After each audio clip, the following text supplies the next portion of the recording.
Hey everybody, welcome back to WineUpTV.com. On today's show, we're going to stop by Arbor Brook Vineyards. They make some amazing Pinot Gris, Pinot Noirs, and a late harvest Sauvignon Blanc that will blow you away.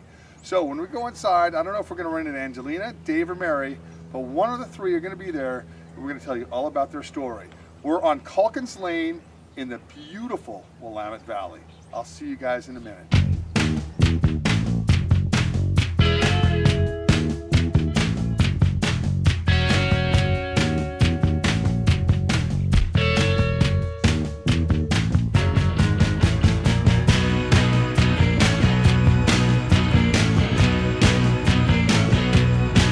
Hey everybody, welcome back to WineUpTV. I'm your host Wayne. On today's show, we have the lovely Angelina at Arbor Brook Winery. And although Dave's not here, Dave and Mary Hansen, you guys rock it.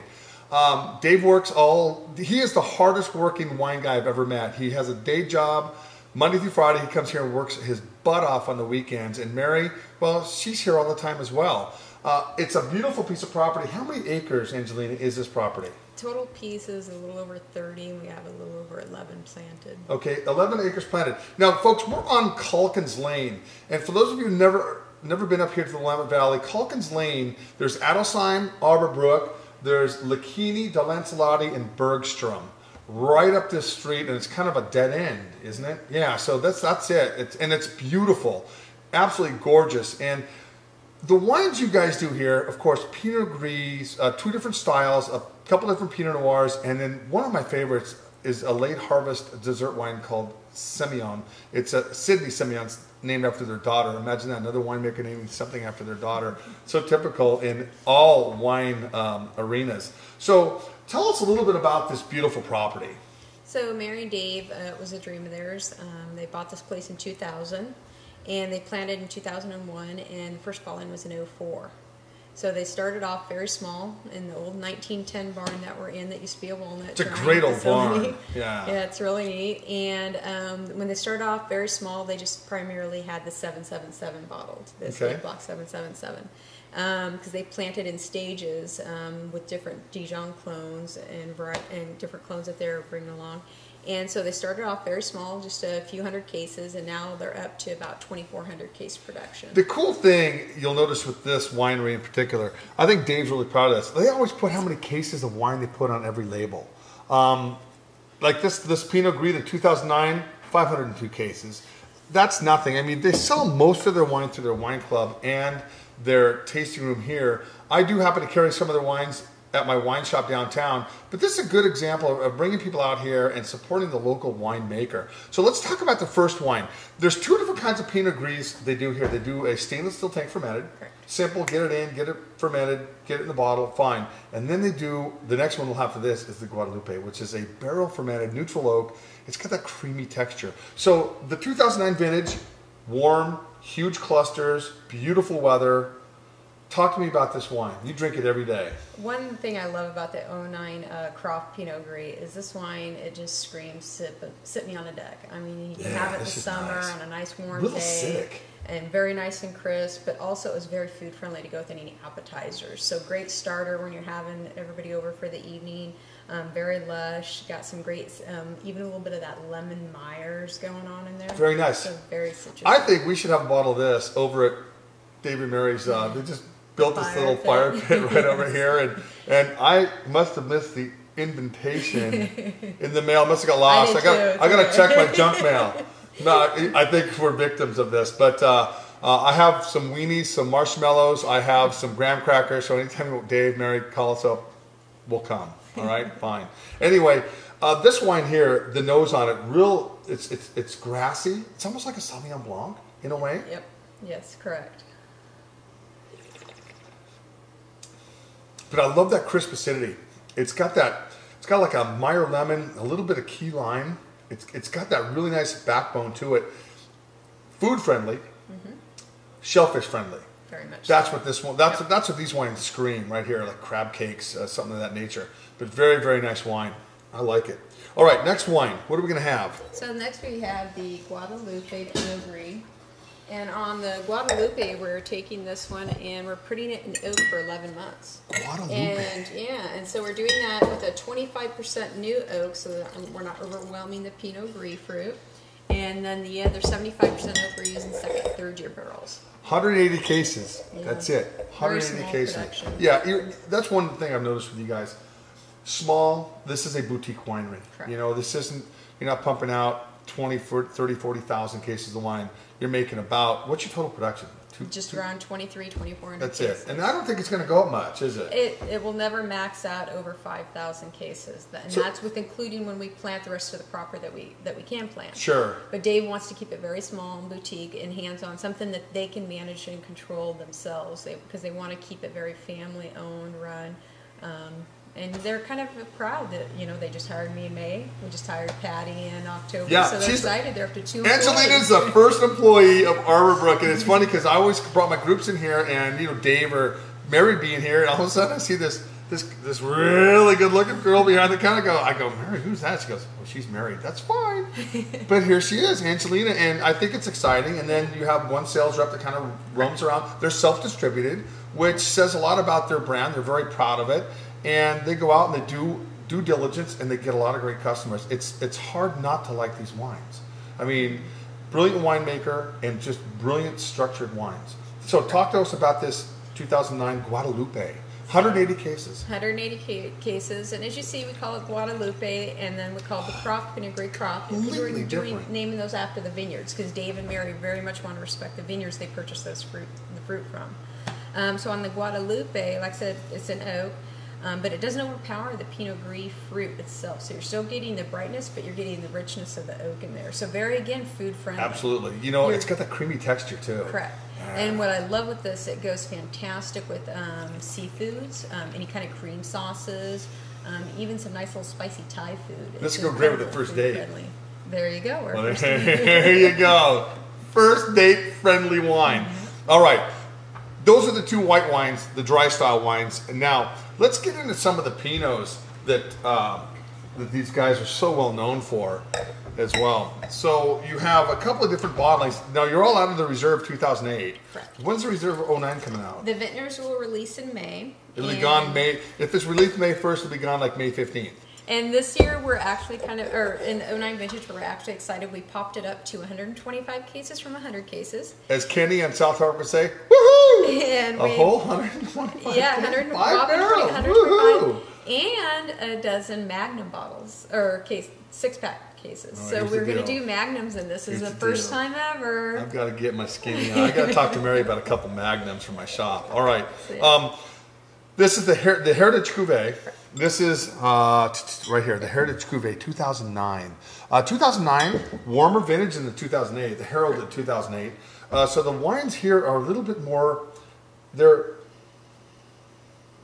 not as complex on the nose as the 08s, but that's okay. I mean, you know, we're dealing with a vintage of 08 that was like 1 in 45 years in Oregon. So the 09 is very warm, kind of like the 06s were in a way.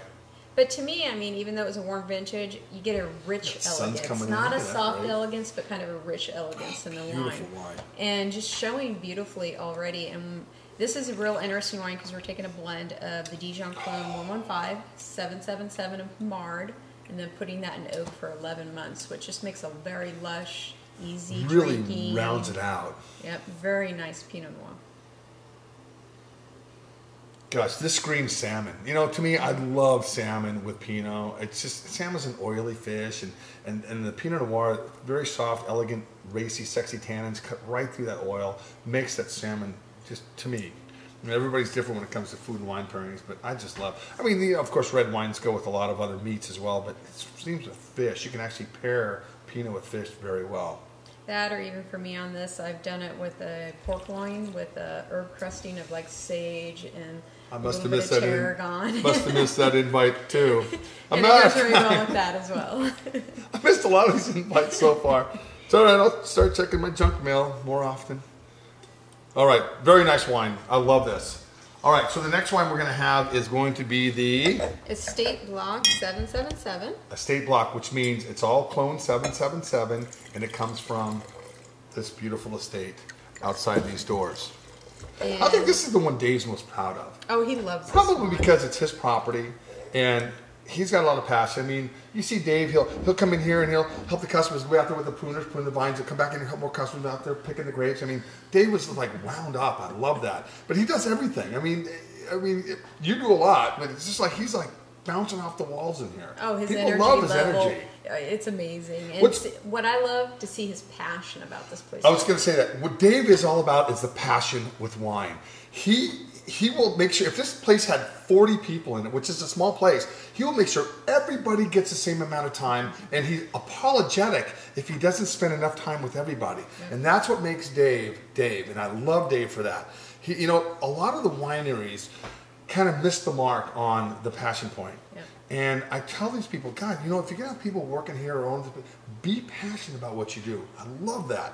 And I'll tell you, Dave, this is for you, man. Yeah. But this is all a single clone. No messing around. No Pomard. No Dijon. No 787. No 767. None of that. It's just 777. Triple sevens. And I'm telling you, big, juicy, dark fruit. One of my favorite pairings. I like to do this one is steak au poivre. Again, must have missed that email. You know, your husband. I mean, when he comes home from work, he's like, "Honey, I made you a steak au poivre." And he's like, "Oh, okay." Yeah, exactly. No, he's so used to it. But see, I love to cook. I love to cook. There we go. It's cool. You know, once you get the passion for cooking and wine, everything comes together. All right, last wine. Now, you know, guys, I'll tell you, the next wine we're going to talk about, and if you can imagine the stinkiest blue cheese possible, these late harvest wines. I gotta finish this. I'm sorry. This was delicious again. I didn't spill on my shirt, did I? Nope. I didn't get it. Okay, Thank you. Oh, right there on the black. That's good. Okay. It's That's on why the I have black. the black down the middle. It's all right. All right. So this next wine, man, look at that color. This is golden. This is just like liquid gold. It is golden glass. It is. It really is golden glass. This is from actually Red Mountain in the Columbia Valley in Washington, and Clipson Vineyard, very very famous vineyard.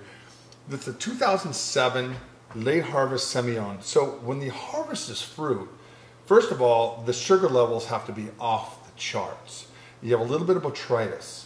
This one actually, no, someone was zero. It was botrytis free. No botrytis, because you know usually these wines have botrytis. And that's what always surprises people about this wine is that it was botrytis free. And one thing I think I enjoy about that is that it leads it into such a crisp, refreshing brightness that you don't typically find in a dessert wine to me. Sure. These are half bottles. Oh, the retail on this half bottle is 28. $28. Okay, so go 28, 45, 35, 24, 18. Nice. Very nice. Let's talk about this wine, this Sydney Semillon. You know, a lot of people always go poo-poo on dessert wines. I'm a big fan of Rio Sax, Bar Sax, Sauterne. I love them. This is a very much how I look at those wines. I mean, just slurp. These are just, and not a lot of the wineries around here in the Willamette Valley make a wine like this. You know, and I think for me the biggest thing I hear back from customers that I really love to hear is how many customers I get that say, you know, I'm not a real big dessert wine fan, and I say, well, try it, just see if you like it. Yeah. They fall in love with it and end up buying a bottle. Because why do they fall in love surprising. with it? I think because of the crispness. Yeah, it crispness doesn't, too. Yeah, Crimson Blood's over here.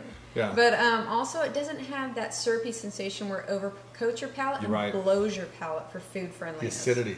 And good acidity to it. Yes, very bright. It finishes clean. When you swallow this wine, it's not like some of those wines that I grew up with as a kid get. But you know, this is it's crisp, it's clean, stinky blue cheese, a sorbet, a lemon tart, lime tart, something a little bit tart to balance that sweetness. That's when you know you've hit your perfect food combination. And I've even had this with if you want to go the other way and go the fattiness with a nice foie gras. There you go again. Foie gras. She's talking about duck liver. You know what? This would be the round out wine on a first date, the nightcap. Right? Yeah. Exactly. If this doesn't get you there, nothing will. Nope. Anyway, everybody, hey, Angelina, thanks for putting up with me. Folks, thank you very much for stopping by. And I'll tell you what, these wines are great. If you're ever in the area, give me a call. If you want to do a nice little wine tour, I'll take you here. They take care of my groups here. I love them for that. And I will see you guys on the other side. Remember, always have a great couple of glasses of wine every single day. Cheerios. Cheers.